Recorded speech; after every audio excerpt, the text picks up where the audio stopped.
Greetings! You asked me questions. Now I'm going to answer them.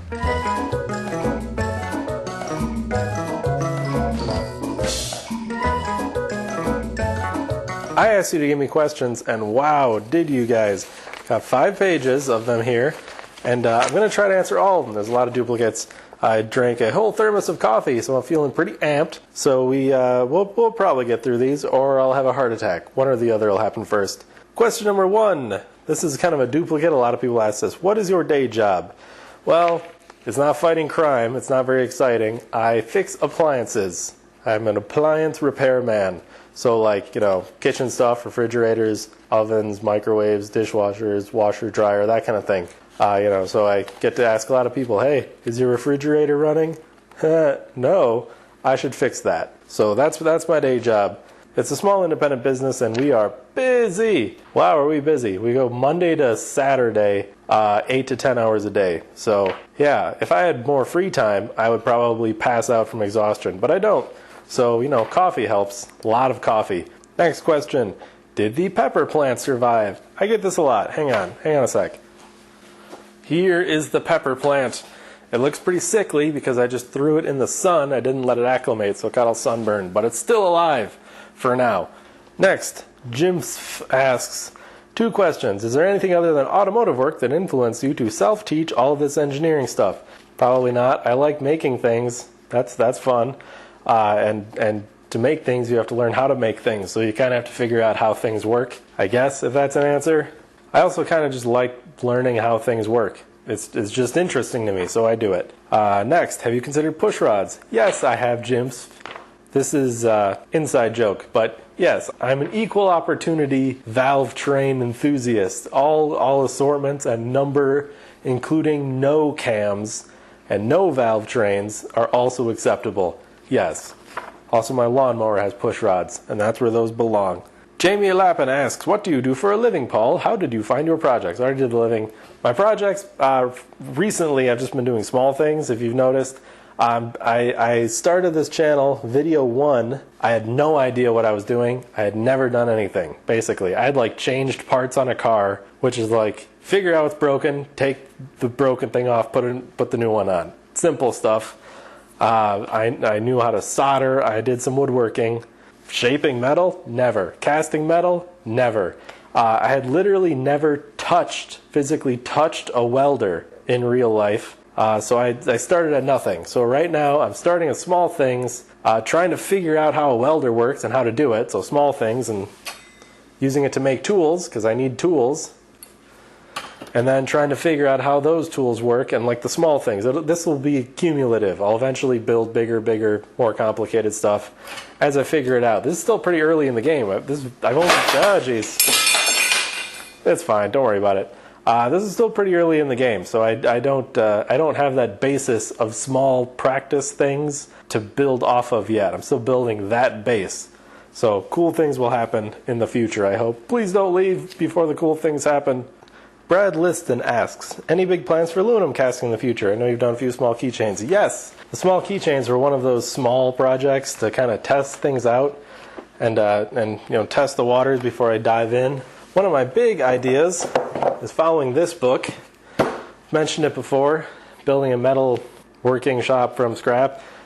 Basically, it starts with a forge, or a foundry, I mean. Then you use that and some hand machine tools and some extreme time-killing practices to build a lathe. Then you use the lathe and the foundry to build a metal shaper. Then you use those all to build a milling machine. And that's kind of my idea.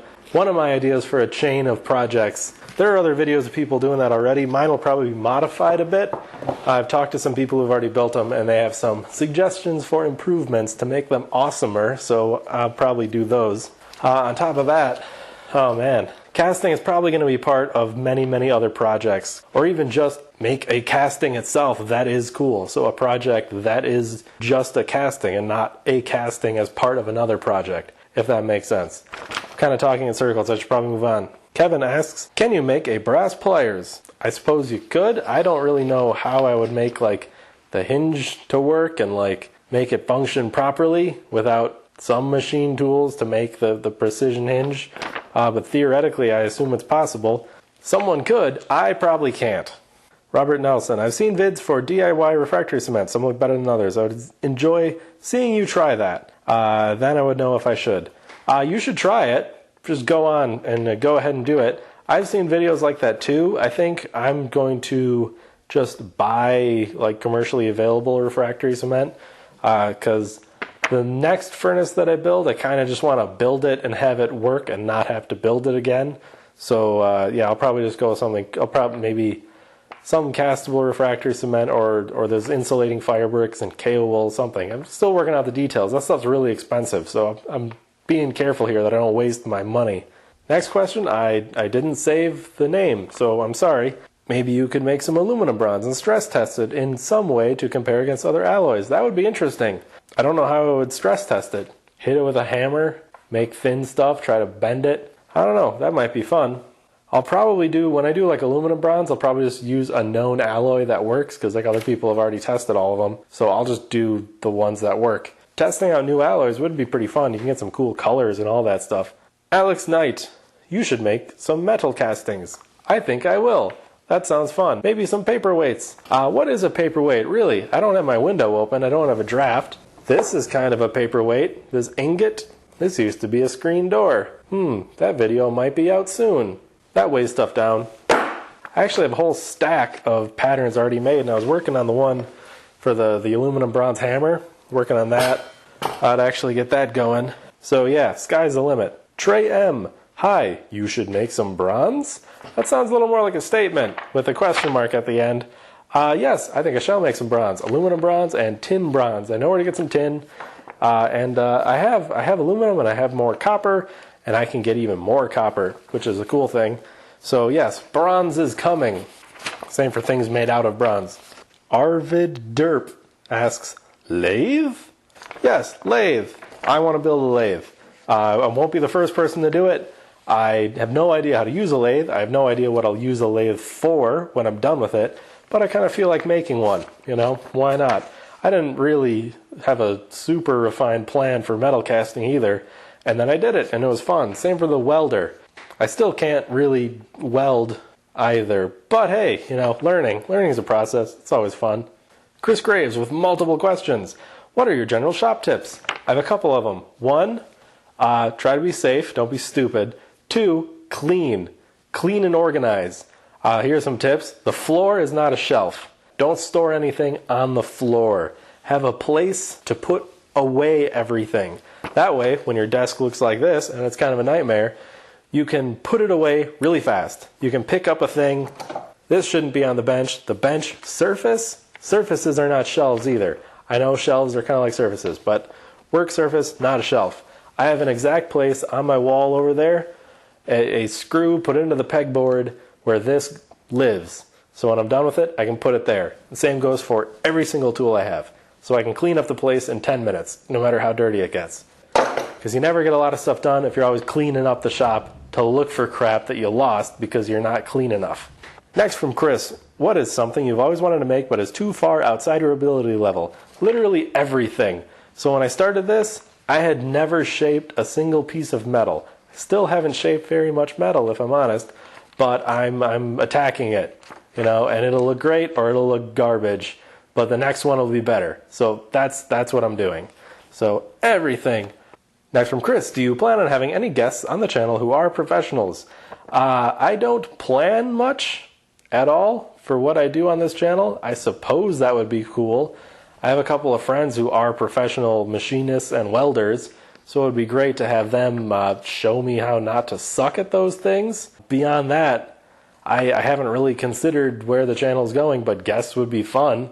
Next from Chris, besides metal and woodworking, do you have any interest in any other trade skills? Yep, literally all of them. Pretty much every single one. I don't have to know machining, like I said, but I still want to build a lathe. I don't have to know automotive paint, because I know people who are painters, they work at a car dealership, do paint work, but I still want to learn it. So any trade skill, basically, I want to learn, because I can't settle on just one. I can't. I'm too indecisive. It's like if you look at an ice cream and say, oh, you got chocolate, and you got vanilla, and you got this other blue looking thing, and you got strawberry, and you got chocolate fudge, and you got peanut butter mint chip and all these things. Just give me like a spoonful of every single one, mix it into a cup, because I can't decide. That's a terrible metaphor. I would pick mint chip any day of the week, or maybe the blue one. I'm digressing again. Next question. Chris asks, ever thought of doing any solar or heat engine, Stirling engine, that kind of thing? Yes, absolutely.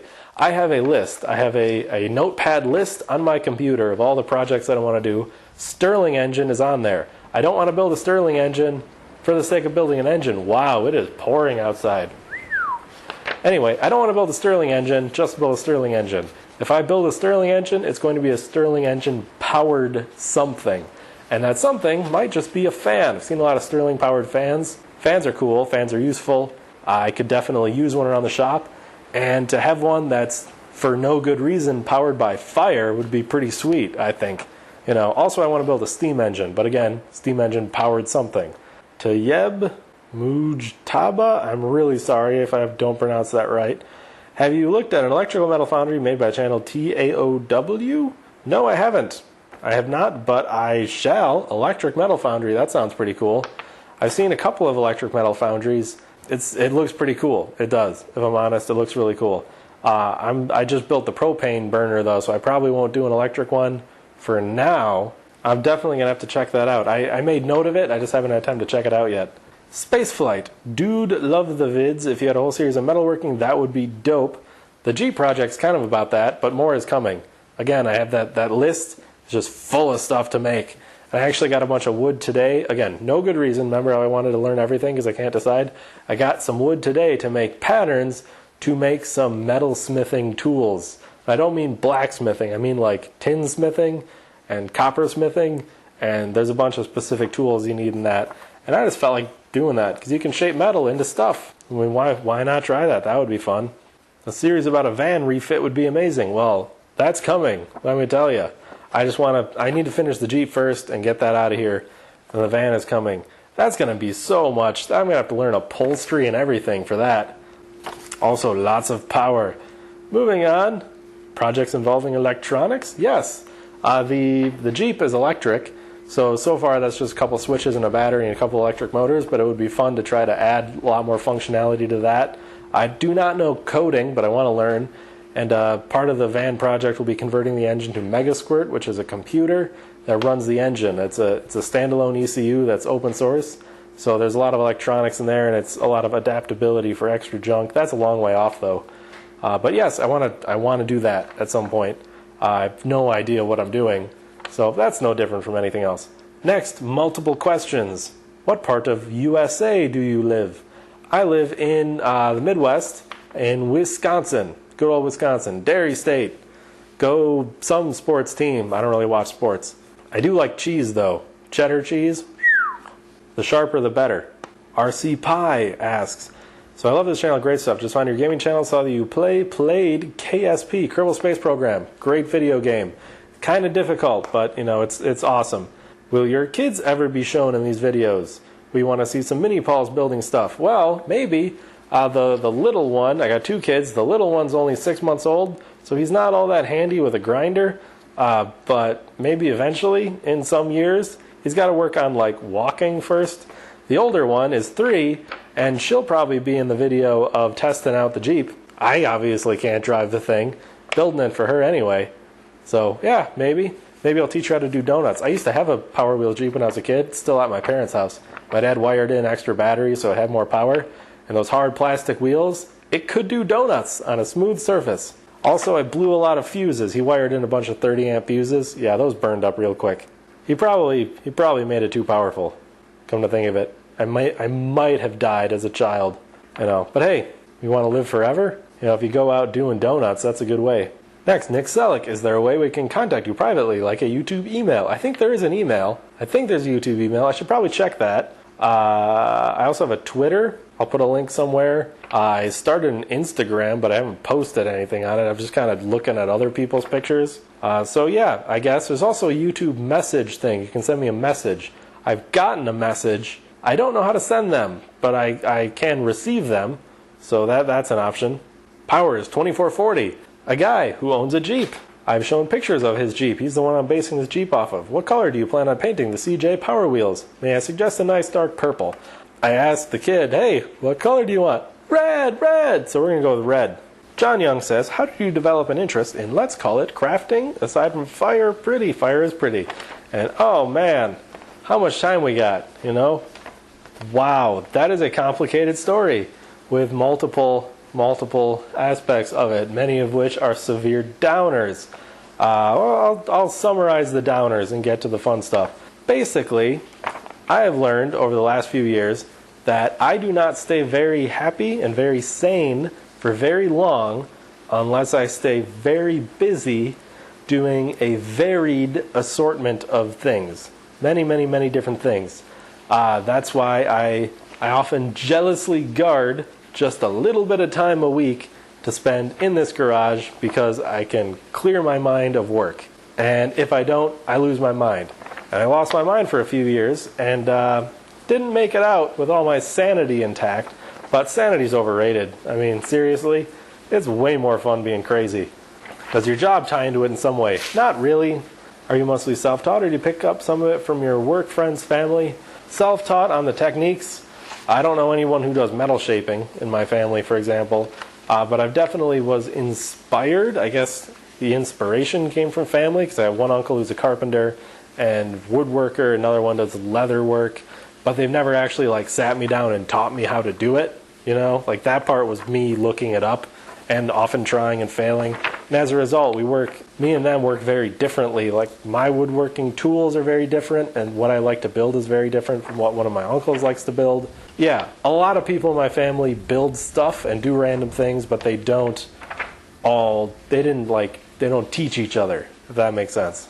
I think mostly I see something that looks neat and I want to try it, and that starts like down this whole rabbit hole of like ever increasing scope creep. Like I wanted to fix up my van, so like there's some rust, so I might need to make some patch panels. Hey, metal shaping's a thing.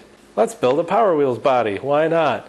And then Googling, hey look, that guy's making copper stuff. Way easier looking than steel. It's almost like it's easy to make. It's probably not. It's probably horribly difficult. It's just not as hard to bend.